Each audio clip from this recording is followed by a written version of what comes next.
इनकी विफलताएं तो अनेक हैं। ये यहाँ पर आकर मनुवादी सोच रखने वाली जो पार्टियां चल रही हैं, उन्होंने हमें जाति और धर्म के आधार पर बांटने का काम किया। साथियों, आज भी बीजेपी जेजेपी ने एजुकेशन पॉलिसी लागू नहीं करी। साथियों, अगर बीजेपी जेजेपी का यह हाल है तो कांग्रेस कुछ कम नहीं। कांग्रेस आपको गुमराह करती है ये बोलकर कि बीएसपी बीजेपी की बी टीम है, बट साथियों हकीकत ये है कि वो इसलिए ये बोलती है क्योंकि उसके पास खुद इतने सालों में सरकार में रहने के बाद भी कुछ काम बताने को नहीं है कि उसने आपके लिए क्या काम किया। इतने सालों से वो सत्ता में आसीन रहे, परंतु आज भी यहाँ के हमारे SC ST OBC और पिछड़े समाज के लिए एक भी काम नहीं है जो उनके नेता आके आपके बीच में खड़े होकर बोल सके कि हमने हमारे समाज के लिए ये काम किया। साथियों, बीजेपी में उससे भी बुरा हाल है। जब से बीजेपी सरकार में आई है, हमारे अपर कास्ट समाज के लोग भी परेशान हैं, क्योंकि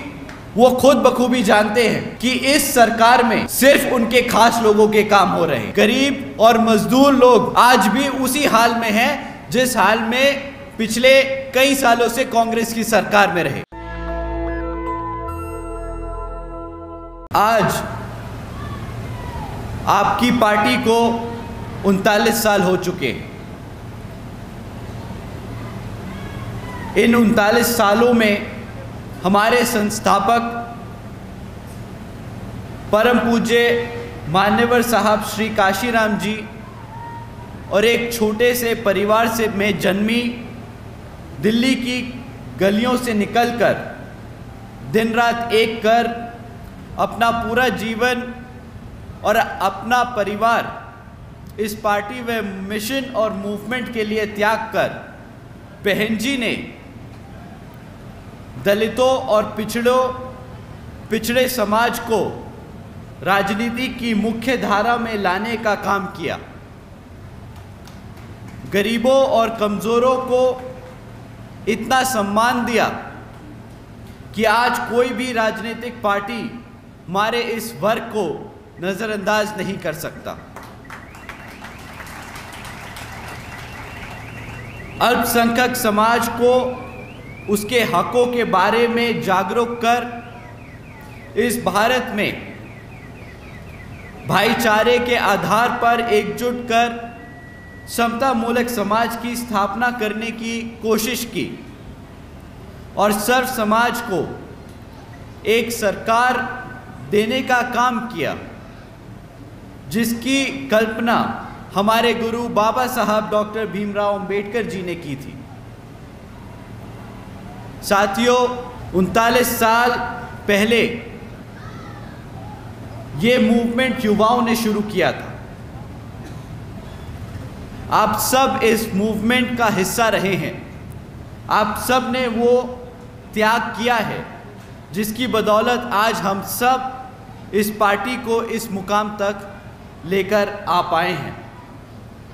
परंतु जैसे जैसे समय बढ़ता चला गया, वैसे वैसे पार्टी में हमारे साथियों की उम्र बढ़ती चली गई और जिस चीज़ को ध्यान में रखकर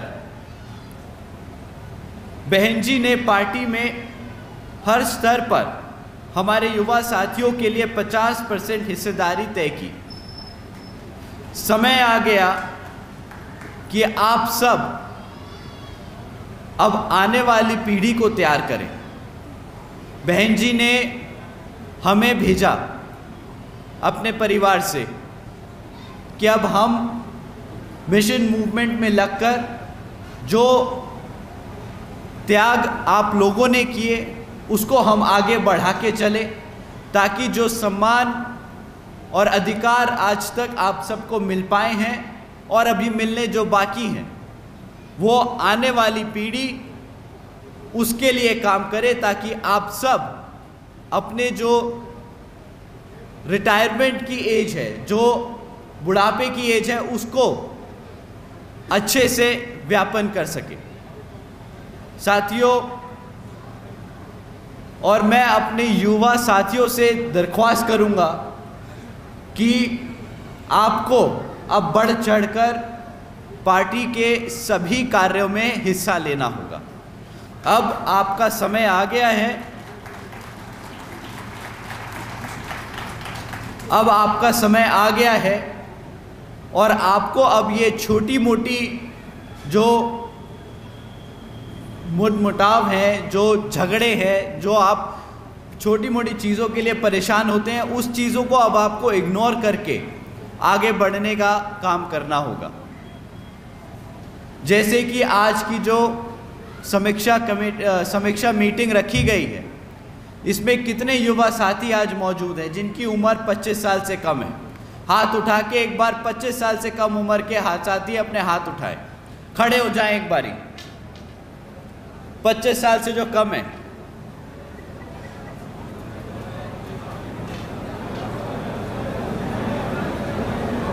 हमारे साथियों की संख्या 10% से कम है। बैठ लीजिए। और कितने साथी हैं जिनके बच्चों की उम्र 25 साल से कम है? हाथ उठाए। एक बार कैमरा घुमा के जरा देखिए, पूरा पंडाल, सबके हाथ खड़े हैं। अब जिन्होंने अपने हाथ खड़े करे, दूसरी बारी में आपसे दरख्वास्त है कि अगली कैडर मीटिंग में, अगली समीक्षा कमेटी की मीटिंग में आप सब अपने बच्चों को लेकर आएंगे।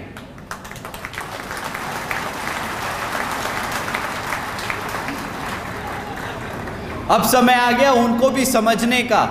जैसे आप अपने परिवार में बच्चों को पढ़ा लिखा कर तैयार करते हैं कि वो आगे आके आपका बुढ़ापे में ध्यान रखेंगे, तो ये इस समाज के लिए आपको अपने बच्चों को अब तैयार करके आगे भेजना है, समीक्षा कमेटियों में भेजना है, पार्टी के कार्यक्रमों में भेजना है, ताकि आपके बुढ़ापे के ज़माने में, समय में वो आपका ध्यान रख सके एक सामाजिक तौर पर। साथियों, साथ ही में हमें ध्यान रखना होगा कि ये कमेटी की मीटिंग, ये कैडर कैंप इसलिए लिए जा रहे हैं ताकि आप अपने समाज में, अपने मोहल्लों में जाकर पार्टी के कामों को बता सकें। जैसे कि आपको मालूम है, विदित है कि अब कुछ ही समय में लोकसभा के आम चुनाव होने वाले हैं और लोकसभा के 6 महीने बाद ही हरियाणा में विधानसभा के आम चुनाव डिक्लेयर कर दिए जाएंगे।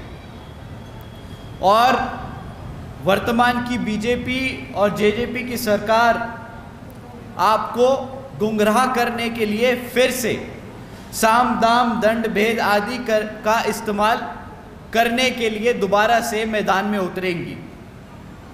तो आपको इन सब बातों का ध्यान रखना होगा और इनकी बातों में ना आकर इनसे गुमराह नहीं होना होगा और अपने साथियों को भी उसी हिसाब से तैयार करना होगा।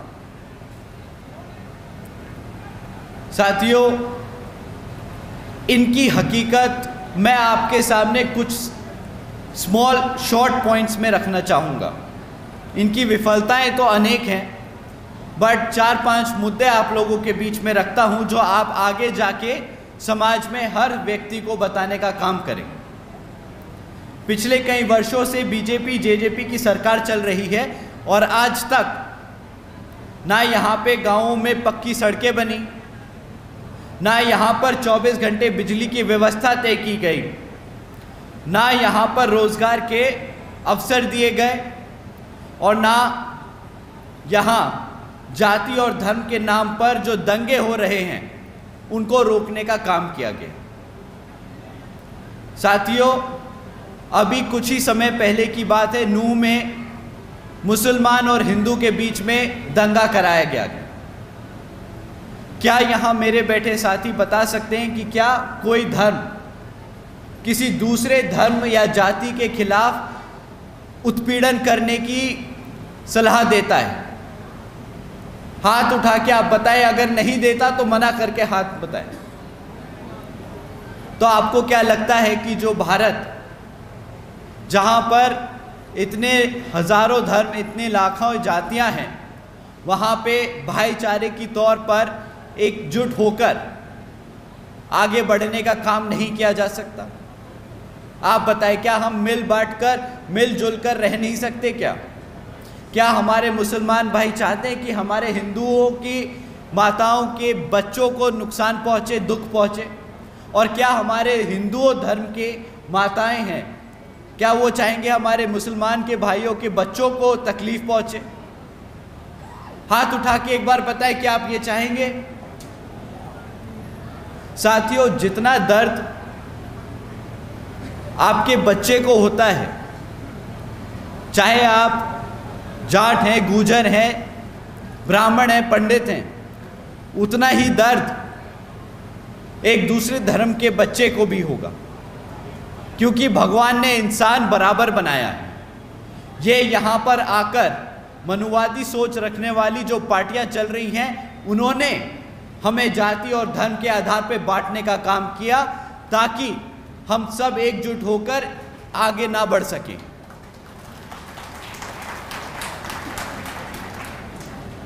साथियों, आज भी बीजेपी ने सरकारी नौकरियों में SC ST OBC भर्तियों को ना कर रोक कर रखा है। जैसे कि आप जानते हैं कि जो बैकलॉग की जो नौकरियां हैं, आज भी यहाँ पे हरियाणा सरकार में पूरी भरी नहीं की गई, जबकि हरियाणा सरकार में 1,80,000 से ज़्यादा नौकरियां आज भी खाली पड़ी हैं।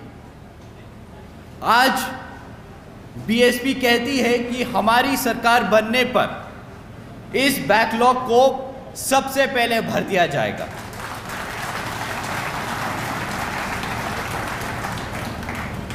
साथियों, आज भी बीजेपी JJP ने एजुकेशन पॉलिसी लागू नहीं करी।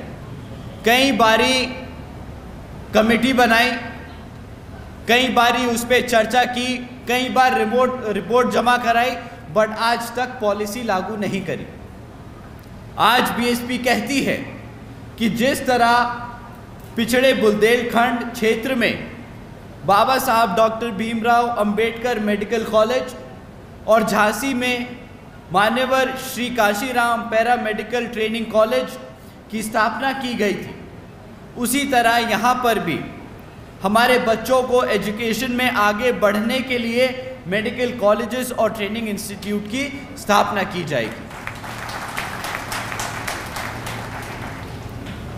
आज भी जो आशा वर्कर लंबे समय से अपनी मांगों के लिए धरने पर बैठे हुए हैं, जिनको इस BJP JJP सरकार ने नज़रअंदाज कर रखा है, तो आज BSP कहती है कि हरियाणा में सरकार बनने पर हमारे आशा वर्कर्स को की समस्या का उचित समाधान किया जाएगा।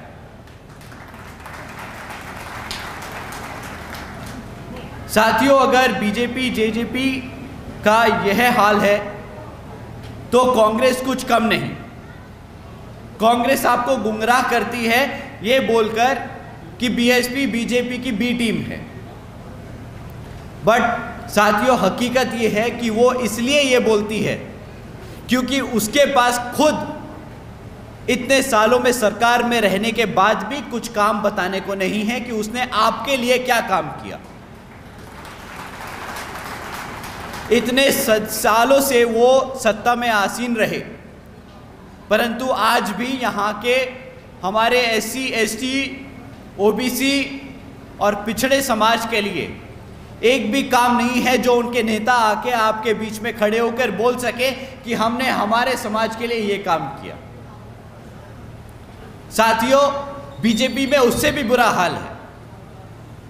जब से BJP सरकार में आई है, हमारे अपर कास्ट समाज के लोग भी परेशान हैं, क्योंकि वो खुद बखूबी जानते हैं कि इस सरकार में सिर्फ उनके खास लोगों के काम हो रहे हैं। हमारे अपर कास्ट समाज के गरीब और मजदूर लोग आज भी उसी हाल में हैं जिस हाल में पिछले कई सालों से कांग्रेस की सरकार में रहे। साथियों, आपका काम है समझाना इन लोगों को जो भटके हुए हैं, उनको सही राह दिखाना और बताना कि किस तरह 4 बार की शासन में बहन जी ने सरकार बनाई। अपने 4 बार के शासन काल में किस तरह उन्होंने गरीबों, मजदूरों, कमज़ोरों के लिए, हर वर्ग के समाज के लोगों के लिए कितने काम किए। साथियों, इन दोनों की सरकार में सिर्फ कुछ ही खास लोगों की तरक्की होते हुए देखी। आज सर्व समाज में इनकी विफलताओं को अगर हम गिनाने बैठें तो समय कम पड़ जाएगा। आज हम बहन जी की सरकार में 4 बार के शासनकाल में जो काम हुए वो आपके सामने रखना चाहते हैं। आज जब बहन जी की सरकार को याद करते हैं लोग, तो उन्हें याद आता है वो समय जब बहन जी ने सावित्रीबाई फूले बालिका शिक्षा योजना के तहत 7 लाख से ज़्यादा बच्चियों को 12वीं तक की शिक्षा प्राप्त करने हेतु 600 करोड़ से ज़्यादा लागत इन बच्चियों को अपने पैरों पर खड़ा कर एक उज्जवल भविष्य देने के लिए खर्ची।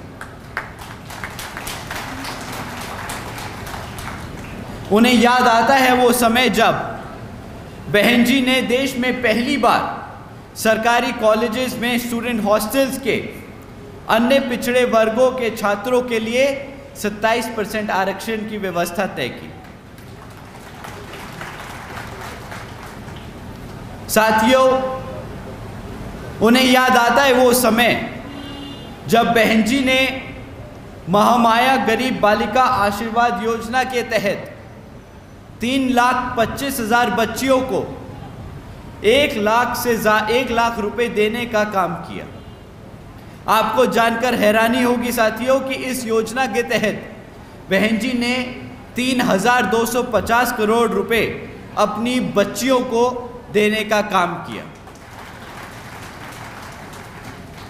साथियों, उन्हें बहन जी का वो समय याद आता है जब बहन जी ने सरकारी नौकरियों के साथ साथ सरकारी ठेकों में भी आरक्षण की व्यवस्था लागू की थी। और साथ ही याद करते हैं वो समय कि किस तरह बहन जी ने सरकारी नौकरियों की भर्ती पर लगी रोक को हटाकर बहुजन समाज के साथ साथ सर्व समाज के सभी ज़रूरतमंद लोगों को नौकरियां देने का काम किया। साथियों, हमारे लोग याद करते हैं वो समय जब बहन जी ने प्रदेश के व्यावसायिक technical institutions, engineering colleges, polytechnic एवं इंडस्ट्रियल ट्रेनिंग इंस्टीट्यूट्स में अन्य पिछड़े वर्गों के लिए 27% फीसदी आरक्षण तय किया। और याद करते हैं वो समय जब बहन जी ने कृषि कार्य जिनमें मिनिमम वेजेस 55 रुपये हुआ करती थी उसे बढ़ाकर 100 रुपये प्रतिदिन का काम करने का काम किया। और अन्य पिछड़े वर्गों के लोगों के लिए क्रीमी लेयर की जो वार्षिक आय थी जो 3 लाख रुपए हुआ करती थी उसे बढ़ाकर 5 लाख रुपए कर दी गई ताकि उन सबको बीपीएल का फायदा मिल सके। साथ ही साथ बहन जी ने गन्ना खरीदी के दाम दुगने कर दिए गए थे।